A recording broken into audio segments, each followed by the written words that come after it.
বাস্তব সংখ্যা এই অধ্যায়টি নিয়ে আলোচনা করছি এবং যখন নিচে তথ্যগুলি দেওয়া আছে সেই তথ্যগুলি সত্য বা মিথ্যা আমাদের যাচাই করতে বলেছে। তো দেখো, এর আগের লেকচারে আমরা দুটো তথ্য নিয়ে আলোচনা করেছি যে মূলদ সংখ্যার যোগফল সর্বদা মূলদ সংখ্যা, অমূলদ সংখ্যার যোগফল সর্বদা মূলদ সংখ্যা হবে কি হবে না, সেগুলো আমরা যাচাই করেছি।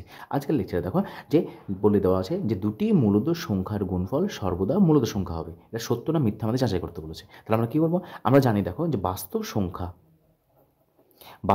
কী বলতো? আমরা জানি বাস্তব সংখ্যা হলো দুটি সংখ্যা সমষ্টি।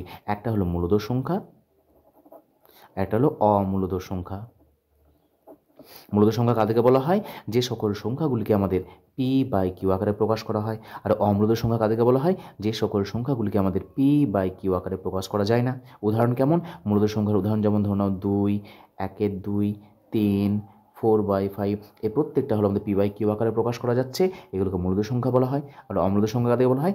যে সকল সংখ্যাগুলো আমাদের রুটের আকারে থাকে, দেখো √2, √3, √5 এই ধরনের আকার থাকে, সেই সকল সংখ্যাগুলোকে আমাদের অমূলদ সংখ্যা বলা হয়। রুটের ভেতরে যে সংখ্যাটি থাকবে সেটা অবশ্যই কী হবে? আমাদের পূর্ণবর্গ সংখ্যা হওয়া চলবে না। তাহলে এই যে মূলদ সংখ্যা আর অমূলদ সংখ্যা, এই দুটি সংখ্যার দলগুলোকে একসঙ্গে আমাদের বাস্তব সংখ্যা বলা হয়। তাহলে দেখো বলে দেওয়া সেখানে যে দুটি মূলদ সংখ্যার গুণফল সর্বদা মূলদ সংখ্যা। তাহলে তুমি যে কোনো দুটি মূলদ সংখ্যা নাও, একটা 2 নিলাম, একটা 6 নিলাম। দেখো এটা একটা মূলদ সংখ্যা, এটা একটা মূলদ সংখ্যা। কেন? কারণ এগুলোকে পি বাই কিউ আকারে প্রকাশ করা যাচ্ছে। অর্থাৎ মূলদ সংখ্যা শুধুমাত্র একা না, মূলদ সংখ্যার মধ্যে আমাদের স্বাভাবিক সংখ্যা রয়েছে, স্বাভাবিক সংখ্যা হলো মূলদ সংখ্যা, পূর্ণ সংখ্যা হলো মূলদ সংখ্যা, অখণ্ড সংখ্যা হলো মূলদ সংখ্যা। তবে সকল স্বাভাবিক সংখ্যা, অখণ্ড সংখ্যা, পূর্ণ সংখ্যাগুলিকে আমাদের মূলদ সংখ্যা বলা হয়। কেন? কারণ প্রত্যেকটা সংখ্যাগুলিকে দেখো আমরা পি বাই কিউ আকারে প্রকাশ করতে পারবো। তাহলে দেখো 2 নিচে কিছু না মানে 1 আছে, 6 নিচে কিছু না মানে 1 আছে, দেখো পি বাই কিউ আকারে প্রকাশ করা যাচ্ছে। তাহলে এই যে দুটি আমরা মূলদ সংখ্যা নিয়েছি তাতে গুণফল নেব। তাহলে গুণফল নাও, তাহলে 2 × 6 সমান গুণ করলে দেখো 12 পাচ্ছি। নিচে কিছু না মানে 1 আছে, তাহলে 12/1 অর্থাৎ পি বাই কিউ আকারে প্রকাশ করতে পারছি। সুতরাং দুটি মূলদ সংখ্যার গুণফল সর্বদা মূলদ সংখ্যা, এই ক্ষেত্রে সত্য হচ্ছে।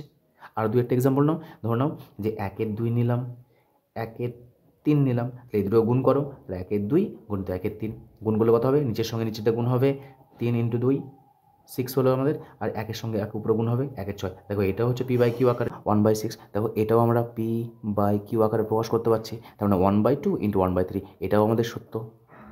আবার ধরে নাও যে 3/5, 6/7, এই দুটো মূলদ সংখ্যা। 3/5 এটা একটা মূলদ সংখ্যা, 6/7 এটা একটা মূলদ সংখ্যা। সেই দুটি মূলদ সংখ্যা গুণ করো, গুণ করলে কত পাচ্ছি আমরা? নিচের সঙ্গে নিচের গুণ হবে, সো 5 × 7, উপরের সাথে উপর গুণ হবে, 3 × 6, কত পাচ্ছি আমরা? 3 × 6 18, 5 × 7 35। দেখো 18/35, এটাও আমাদের পি বাই কিউ আকারে প্রকাশ করা যাচ্ছে। সুতরাং এটাও একটা আমাদের কি? এটাও আমাদের মূলদ সংখ্যা।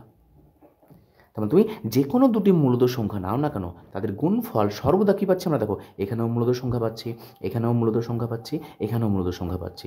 সুতরাং দুটি মূলদ সংখ্যার গুণফল সর্বদা মূলদ সংখ্যা। তাই এটা কী হবে আমাদের? এটা হবে আমাদের সত্য।